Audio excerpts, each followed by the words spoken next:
Le coup de tocsin.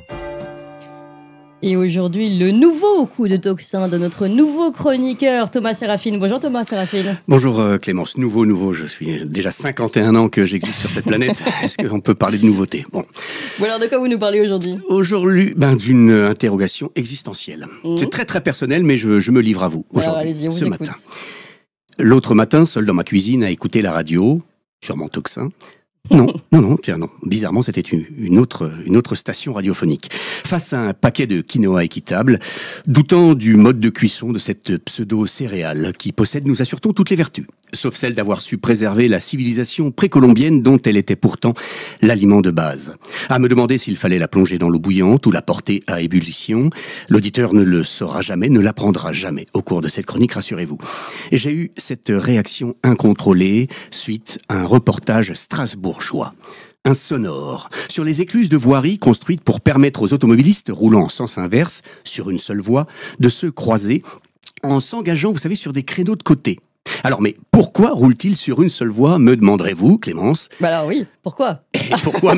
Eh bien parce que l'autre voie a été allouée aux cyclistes. Ce qui, comme on l'apprend dans le reportage, et qui ne vous étonnera pas, engendre klaxons, boxons et donc chaos. Mais quel monde de merde! Je vous fais ma réaction, je simule. Nous sommes ravis. Mais foutez-les en tôle, tous ces élus à la con! Ce à quoi une voix avoisinante, venant en sens inverse, elle aussi, par-delà la fenêtre, me répondit du tac au tac. « Hé, détends-toi, facho !» Et c'est là que le doute s'est immiscé en moi. Et si j'étais un fasciste, Clémence? Oh, pas un grand fasciste, en chemise noire. Ma penderie, j'ai vérifié, n'en compte aucune. C'est Ardisson qui les a toutes. Alors qu'Arditi, lui, n'en a aucune.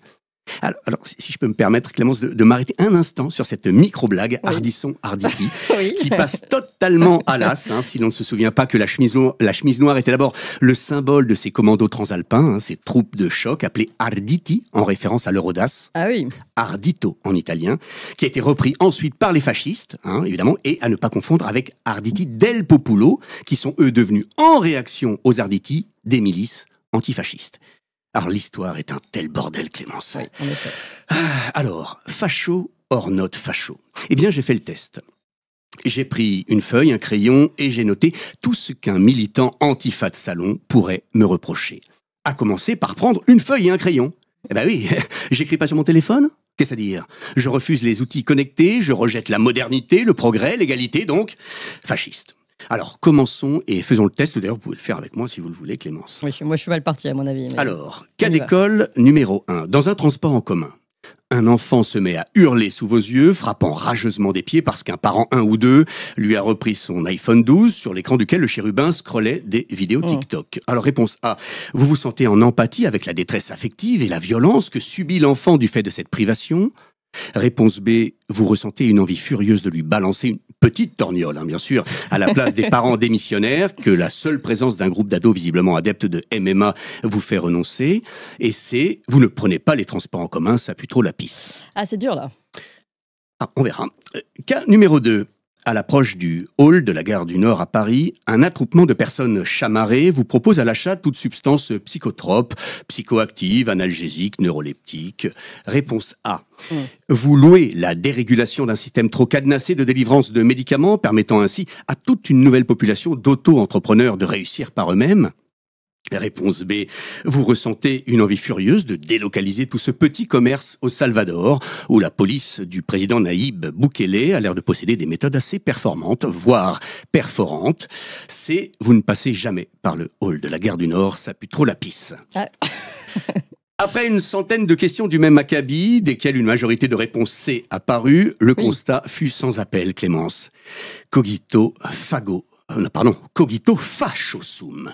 J'étais bel et bien facho, et je l'étais devenu sans même m'en être rendu compte.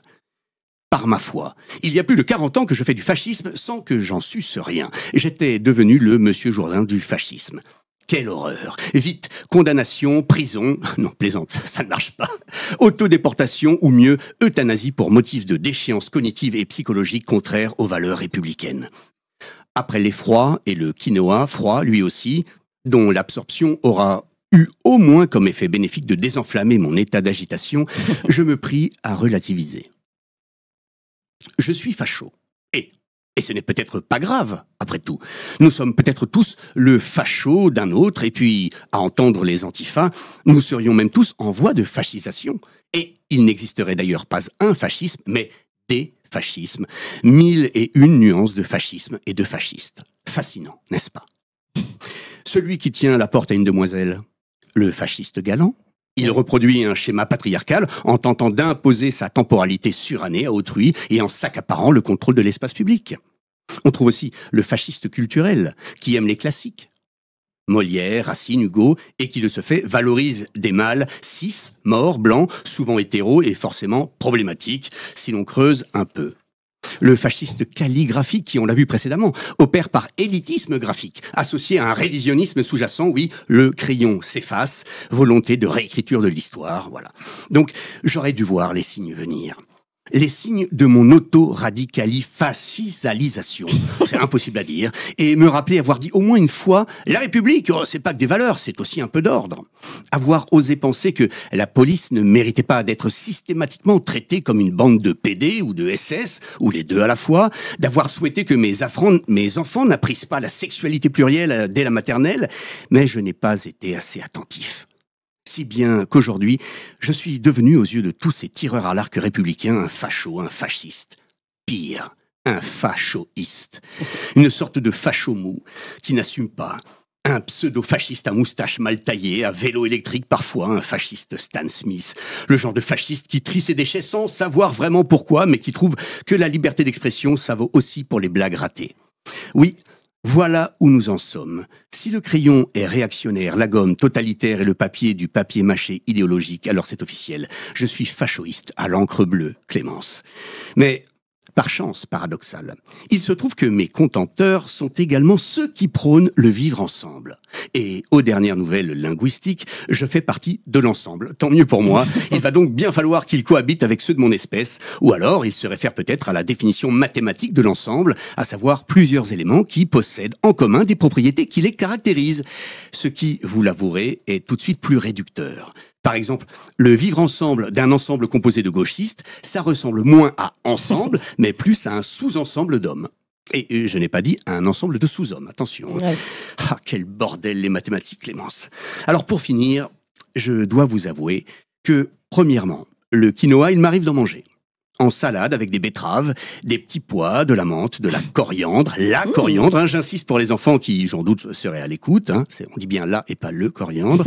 Énormément de feta, bref, un bel exemple de cuire ensemble. Et que, deuxièmement, moins que Monsieur Jourdain, c'est plus à Alceste qu'il m'arrive de penser ces derniers temps.